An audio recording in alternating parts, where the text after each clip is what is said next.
শশা নিয়ে আর চিন্তা নয়।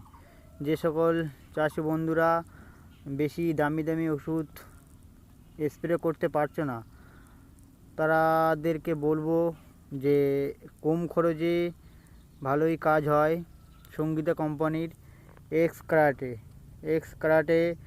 আর সাথে বলবো একটা এক্কা বা একতারা মিশিয়ে দুদিন অন্তর অন্তর স্প্রে করো। এক্স কারাটে থিপসের জন্য কিন্তু খুব ভালো কাজ হয়। খুব ভালো কাজ হয়। সাথে একটা একতারা বা এক্কা টিনে এক্স কারাটে দেবে 20 ml করে, সাথে এক্কা বা একতারা মিশিয়ে দুদিন অন্তর অন্তর শসা গাছে স্প্রে করো। আশা করছি তোমরা অনেক ভালো রেজাল্ট পাবে। যারা পারছো না বেশি দামের ওষুধ স্প্রে করতে, তো সবাইয়েরই সামর্থ্য হয় না, তো তাদের জন্য বলবো এক্স কারাটে খুবই কম দামি ওষুধ।